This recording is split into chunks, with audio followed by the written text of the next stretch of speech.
এক রাতে রাসূল সাল্লাল্লাহু আলাইহি ওয়াসাল্লাম তাঁর চাচাতো বোন উম্মে হানির বাড়িতে বিশ্রামে ছিলেন। সেই সময় দুইজন ফেরেশতা হযরত জিব্রাইল আলাইহিসসালাম এবং হযরত মিকাইল আলাইহিসসালাম এসে তাকে জাগালেন। এরপর তারা প্রথমে তাকে হাকিমে কাবার কাছে নিয়ে গেলেন।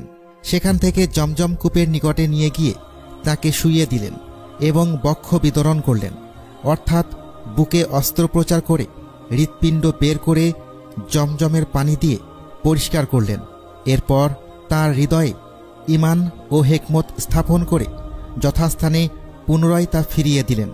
এর উদ্দেশ্য ছিল ঊর্ধ্ব জগতের পরিবেশ সহ্য করার যোগ্যতা অর্জন, আল্লাহ তাআলার দিদার লাভের শক্তি দর্শন এবং আল্লাহর কালাম শুনে তা আয়ত্ত করার ক্ষমতা তার অন্তরে সৃষ্টি করা। অতঃপর বোরাক নামক এক জান্নাতি প্রাণী আনা হল। হাদিসের ভাষ্য মতে বোরাক একটি জান্নাতি পশু, যার আকার ঘোড়ার চেয়ে ছোট এবং গাধার চেয়ে কিছুটা বড়। তার গতি এতই দ্রুত ছিল যে এক দৃষ্টির শেষ সীমায় তার একটি পদক্ষেপ গিয়ে পড়ত। মহানবী সাল্লাল্লাহু আলাইহি ওয়াসাল্লাম বোরাকের উপর সওয়ার হওয়ার জন্য প্রস্তুত হলেন, কিন্তু বোরাক কিছুটা নড়াচড়া করে অস্বীকৃতির ভাব প্রকাশ করল। তখন হযরত জিব্রাইল আলাইহিসসালাম বললেন, হে বোরাক, তুমি কি জানো তোমার পিঠে কে সওয়ার হচ্ছেন? আজ পর্যন্ত তার চেয়ে সম্মানিত কোনো ব্যক্তি তোমার পিঠে আরোহণ করেনি। তিনি হলেন সাইয়্যিদুল মুরসালিন, খাতামুন নাবিয়িন, হযরত মুহাম্মদ সাল্লাল্লাহু আলাইহি ওয়াসাল্লাম। এই কথা শুনে বোরাক লজ্জিত হয়ে গেল এবং তার শরীর ঘামে ভিজে গেল। অতঃপর নবী সাল্লাল্লাহু আলাইহি ওয়াসাল্লাম বোরাকের ওপর সওয়ার হয়ে বাইতুল মুকাদ্দাসের উদ্দেশ্যে রওনা হলেন। এ সময় হযরত জিব্রাইল আলাইহিসসালাম তাঁর সঙ্গে ছিলেন। যাওয়ার পথে রাস্তার পাশ দিয়ে তারা এক বৃদ্ধার কাছ দিয়ে অতিক্রম করছিলেন। বৃদ্ধা তখন হযরত মুহাম্মদ সাল্লাল্লাহু আলাইহি ওয়াসাল্লামকে ডাক দিলেন। তখন হযরত জিব্রাইল আলাইহিসসালাম বললেন, হে নবী, আপনি সামনে চলুন, এর প্রতি কোনো গুরুত্ব দিবেন না। অতঃপর কিছু দূর যাওয়ার পরে রাস্তার পাশে আর এক বৃদ্ধার সাথে দেখা হলো। তিনিও মহানবী সাল্লাল্লাহু আলাইহি ওয়াসাল্লামকে আহ্বান করলেন। তবে হযরত জিব্রাইল আলাইহিসসালাম নবীকে পুনরায় সামনে যেতে বললেন। আরও কিছু দূর এগিয়ে তিনি একটি দলের সঙ্গে সাক্ষাৎ করলেন। তারা নবী করিম সাল্লাল্লাহু আলাইহি ওয়াসাল্লামকে দেখে বললেন, আসসালামু আলাইকুম। তখন হযরত জিব্রাইল আলাইহিসসালাম বললেন, আপনি এদের সালামের জবাব দিন। ফলে নবী করিম সাল্লাল্লাহু আলাইহি ওয়াসাল্লাম তাদের সালামের জবাব দিলেন।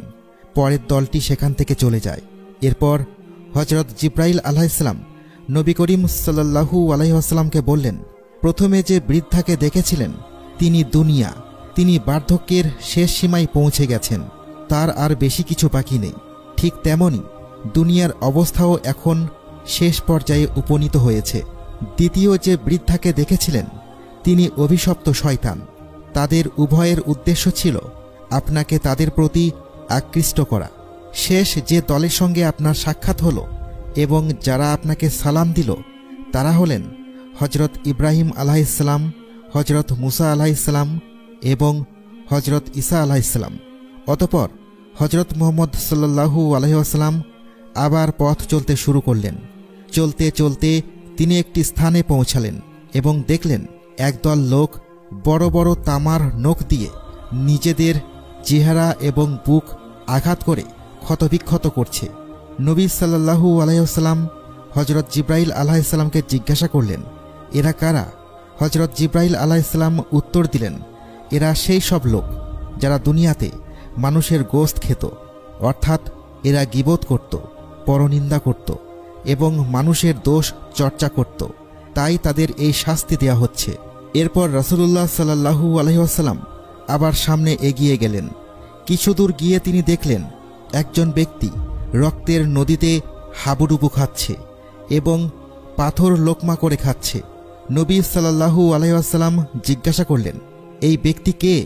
হযরত জিব্রাইল আলাইহিসসালাম বললেন, এ সেই ব্যক্তি যে দুনিয়াতে সুদ খেত। মানুষ কঠোর পরিশ্রম করে অর্থ উপার্জন করত আর সে তা অন্যায়ভাবে ভক্ষণ করত। এরপর নবী সাল্লাল্লাহু আলাইহি ওয়াসাল্লাম আবার চলতে শুরু করলেন। কিছুক্ষণ পর তিনি একটি দৃশ্য দেখলেন যেখানে একদল লোকের মাথা পাথর দিয়ে চূর্ণ বিচূর্ণ করা হচ্ছে, কিন্তু সেই মুহূর্তের মধ্যে তাদের মাথা আবার আগের মতো হয়ে যাচ্ছে এবং আবার পাথর মেরে চূর্ণ বিচূর্ণ করা হচ্ছে। এভাবে বারবার চলতে থাকল। মহানবী সাল্লাল্লাহু আলাইহি ওয়াসাল্লাম জিজ্ঞাসা করলেন, এরা কারা? হযরত জিবরাইল আলাইহিস সালাম বললেন, এরা সেই সব লোক যারা ফজরের নামাজ আদায়ে অলসতা করত। অতঃপর তিনি কিছু দূর এগিয়ে দেখলেন একদল নারী পুরুষের সামনে দুটি পাতিল রাখা, একটিতে পাকানো গোশত, অন্যটিতে কাঁচা এবং পচা গোশত, কিন্তু তারা ভালো পাকানো গোশত বাদ দিয়ে কাঁচা ও পচা গোশত খাচ্ছে। রাসূল সাল্লাল্লাহু আলাইহি ওয়াসাল্লাম জিজ্ঞাসা করলেন, এরা কারা? হযরত জিবরাইল আলাইহিস সালাম বললেন, এরা আপনার উম্মতের সেই সব নারী পুরুষ যারা নিজেদের ঘরে হালাল স্ত্রী বা স্বামী থাকা সত্ত্বেও অন্য নারী পুরুষের সঙ্গে অবৈধ সম্পর্কে লিপ্ত হতো। এরপর নবী সাল্লাল্লাহু আলাইহি ওয়াসাল্লাম আরও কিছু দূর এগিয়ে দেখলেন একটি তন্দুর রুটি পাকানো চুলার মধ্যে দাও দাও করে আগুন জ্বলছে। সেই চুলার মধ্যে উলঙ্গ নারী পুরুষ ঘুরপাক খাচ্ছে। সেখান থেকে প্রচণ্ড দুর্গন্ধ বের হচ্ছে, আর সাপ বিচ্ছু তাদের লজ্জাস্থান কামড়াচ্ছে। নবী সাল্লাল্লাহু আলাইহি ওয়াসাল্লাম জিজ্ঞাসা করলেন, এরা কারা?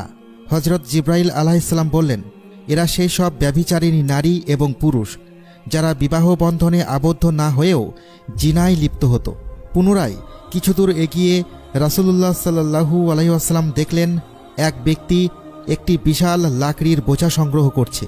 সে সেটি মাথায় তুলতে পারছে না, কিন্তু তবুও আরও লাকড়ি জড়ো করে বোঝা ভারী করে তুলছে।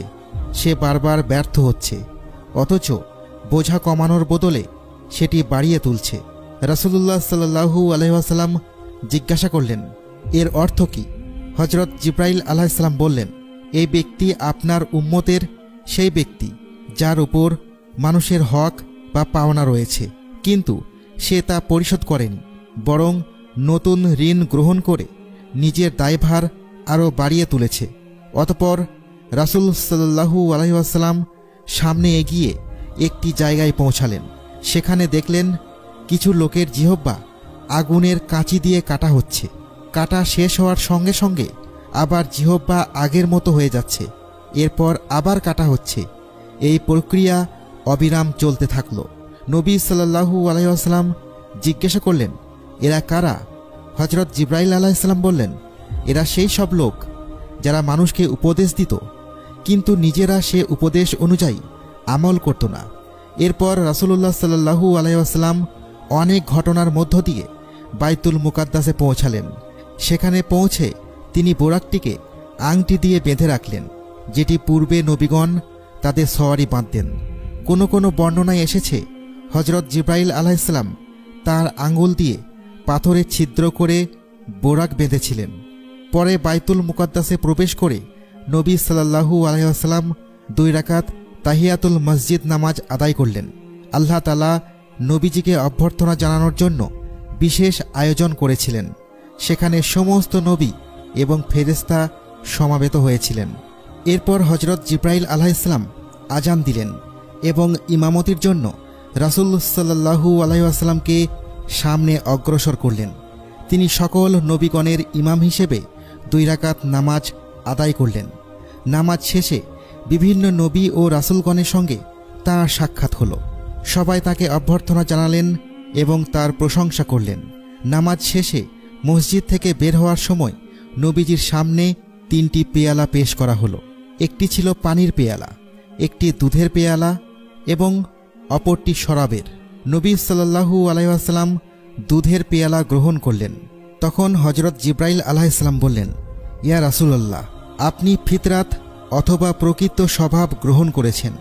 যদি আপনি শরাব গ্রহণ করতেন তাহলে আপনার উম্মত গোমরা হয়ে যেত, আর যদি পানি গ্রহণ করতেন তাহলে আপনার উম্মত ডুবে যেত।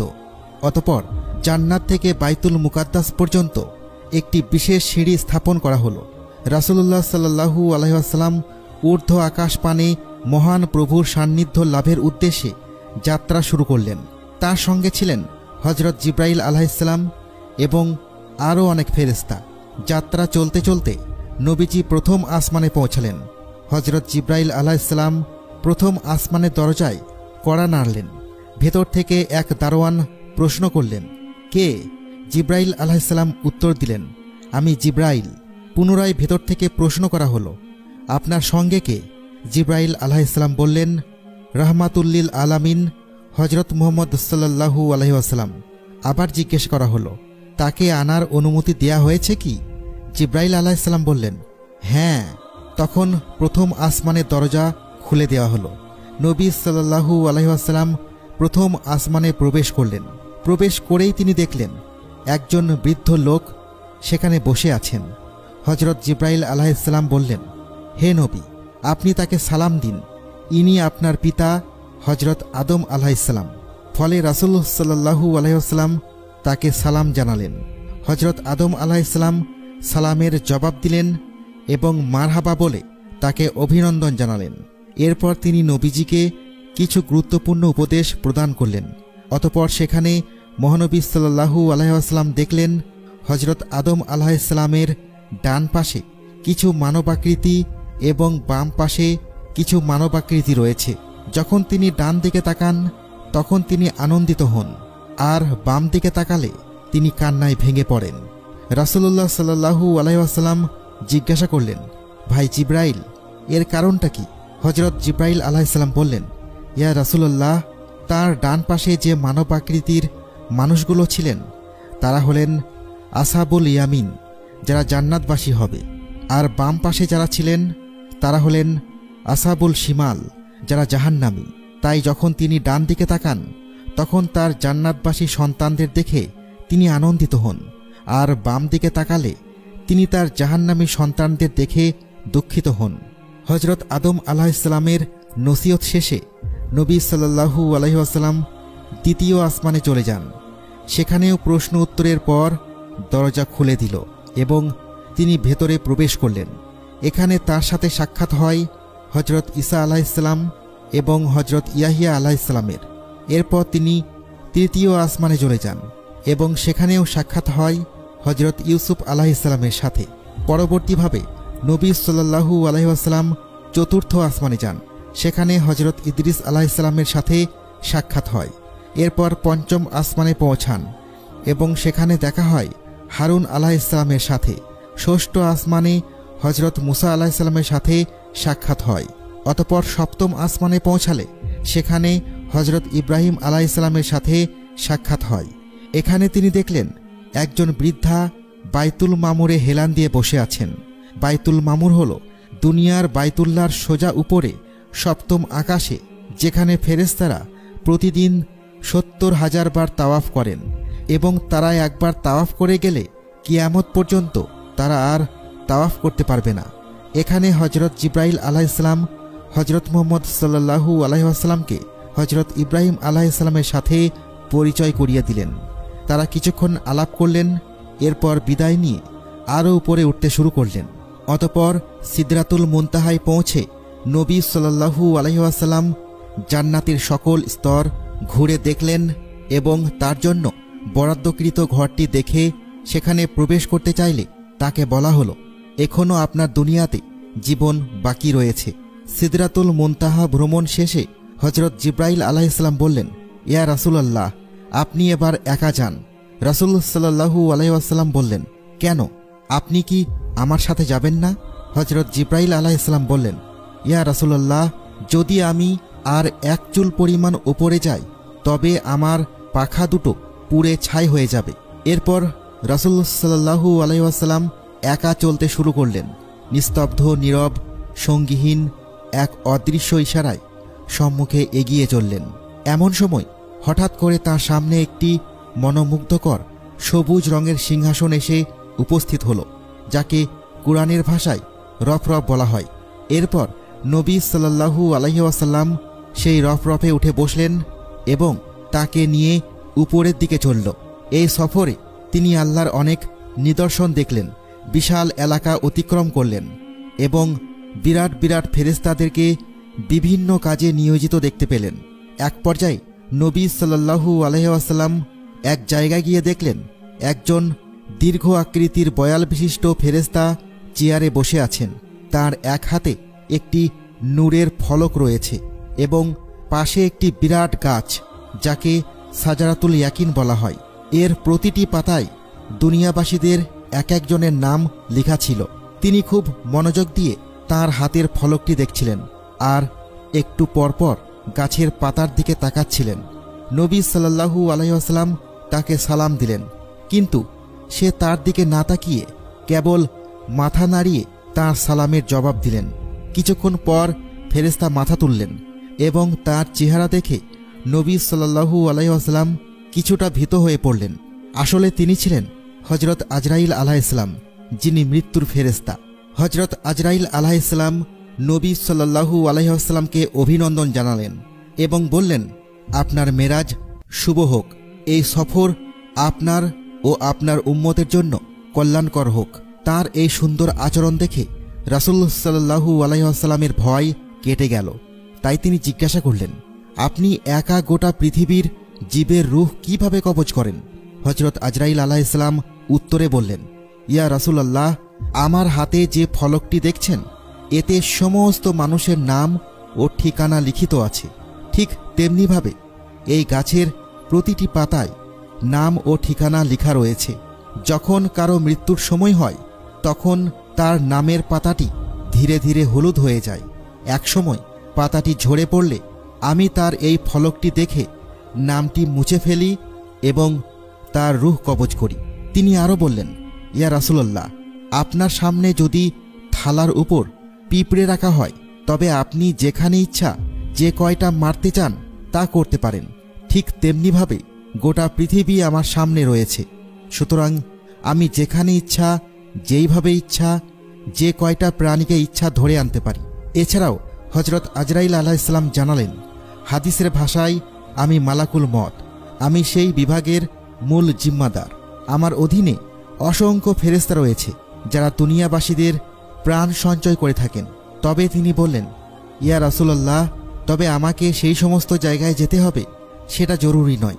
রাসূলুল্লাহ সাল্লাল্লাহু আলাইহি ওয়াসাল্লাম তখন জানতে চাইলেন, ভাই আজরাইল, আপনি যখন মানুষের রূহ কবজ করেন তখন ওই ব্যক্তির কি রকম কষ্ট হয়? হযরত আজরাইল আলাইহিসসালাম বললেন, নবী ইদ্রিস আলাইহিসসালাম মৃত্যুর আগে মৃত্যুর স্বাদ অনুভব করতে চেয়েছিলেন।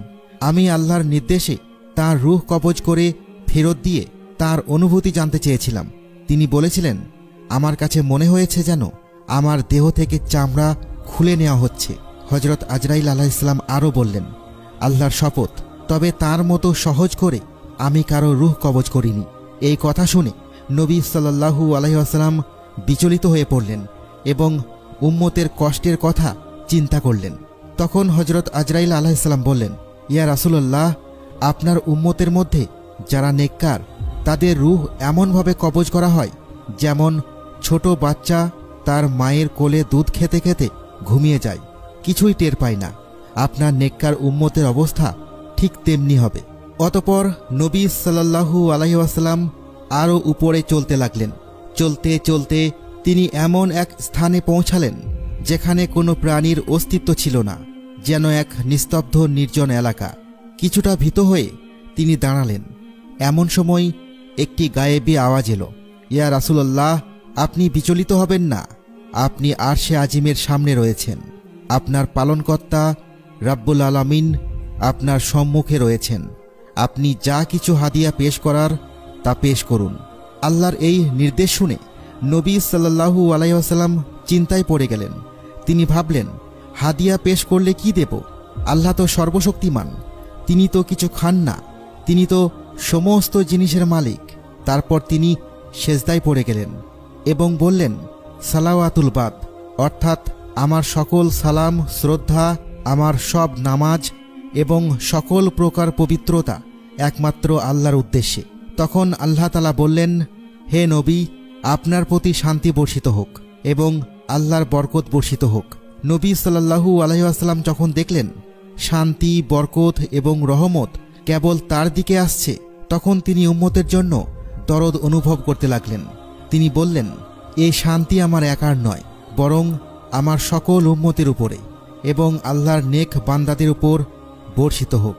রাসূল সাল্লাল্লাহু আলাইহি ওয়াসাল্লামের উম্মতের প্রতি এতটা দরদ দেখে আরশ বহনকারী ফেরেশতারা একযোগে বললেন, আশহাদু আল্লা ইলাহা ইল্লাল্লাহু ওয়া আশহাদু আন্না মুহাম্মাদান আবদুহু ওয়া রাসূলুহু।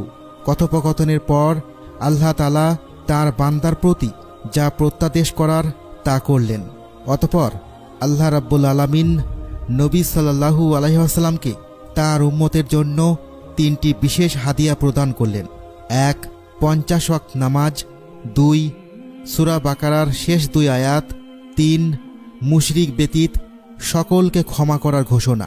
এই হাদিয়া নিয়ে নবী সাল্লাল্লাহু আলাইহি ওয়াসাল্লাম আল্লাহর দরবার থেকে বিদায় নিয়ে দুনিয়ার পথে রওনা হলেন। আসার পথে তিনি সপ্তম আকাশে হযরত ইব্রাহিম আলাইহিস সালামের সাথে সাক্ষাৎ করেন, তবে তিনি কিছুই বলেননি। পরবর্তী ষষ্ঠ আসমানে হযরত মুসা আলাইহিস সালামের সাথে সাক্ষাৎ হয়। হযরত মুসা আলাইহিস সালাম জিজ্ঞাসা করলেন, ইয়া রাসূলুল্লাহ, উম্মতের জন্য কি হাদিয়া নিয়ে এলেন? নবী সাল্লাল্লাহু আলাইহি ওয়াসাল্লাম উত্তরে বললেন, দৈনিক 50 ওয়াক্ত নামাজ। হযরত মুসা আলাইহিস সালাম বললেন, ইয়া রাসূলুল্লাহ, আপনি আপনার পালনকর্তার কাছে ফিরে যান এবং আপনার উম্মতের জন্য এই বিধানটি সহজ করার আবেদন করুন, কারণ এটি তাদের জন্য খুবই কষ্টকর হবে। আর আমি বনী ইসরাইলকে পরীক্ষা করেছি, তাদের উপর আমার তিক্ত অভিজ্ঞতা রয়েছে, তারা এ দায়িত্ব পালন করতে সক্ষম হবে না। রাসূলুল্লাহ সাল্লাল্লাহু আলাইহি ওয়াসাল্লাম মুসা আলাইহিস সালামের পরামর্শ মেনে আল্লাহর কাছে ফিরে গিয়ে বিনীতভাবে আবেদন করলেন। আল্লাহ তাআলা 5 ওয়াক্ত নামাজ কমিয়ে দিলেন। তারপর ফেরেশতার সাথে সাক্ষাৎ শেষে নবী সাল্লাল্লাহু আলাইহি ওয়াসাল্লাম হযরত মুসা আলাইহিস সালামের কাছে আবার ফিরে যান এবং তিনি মুসা আলাইহিস সালামকে জানান, আল্লাহ তাআলা 5 ওয়াক্ত নামাজ কমিয়ে দিয়েছেন। তবে হযরত মুসা আলাইহিস সালাম আবারও প্রস্তাব দেন, আপনার উম্মত এত নামাজ আদায় করতে পারবে না, আপনি আবার ফিরে যান। এরপর নবী সাল্লাল্লাহু আলাইহি ওয়াসাল্লাম আল্লাহর কাছে ফিরে যান এবং এইভাবে তিনি মোট 9 বার আল্লাহর কাছে ফিরে যান। প্রতিবার আল্লাহ তাআলা 5 ওয়াক্ত নামাজ কমিয়ে দেন, শেষে 5 ওয়াক্ত নামাজ অবশিষ্ট থাকে। এরপর মুসা আলাইহিস সালাম আবারও ফিরতে অনুরোধ করেন, কিন্তু নবী সাল্লাল্লাহু আলাইহি ওয়াসাল্লাম এবার বললেন, আমি লজ্জাবোধ করছি, আর ফিরতে পারবো না। অতঃপর রাসূলুল্লাহ সাল্লাল্লাহু আলাইহি ওয়াসাল্লাম নিচের দিকে অগ্রসর হচ্ছিলেন। এমন সময় একটি গায়েবী আওয়াজ শোনা গেল, হে বন্ধু, আমার কথার পরিবর্তন হয় না, আমি বান্দার প্রতি জুলুমও করি না।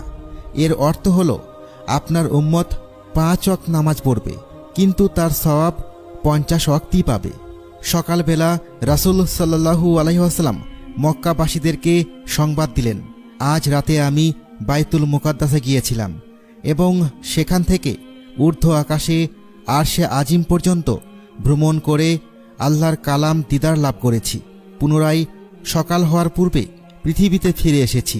এই সংবাদ শুনে মক্কার কাফেররা হাসাহাসি শুরু করল এবং তালি বাজাতে লাগল। তারা হযরত আবু বকর রাদিয়াল্লাহু তাআলা আনহুর কাছে গিয়ে বলল, দেখো, আজকে তিনি কি অদ্ভুত কথা বলছেন।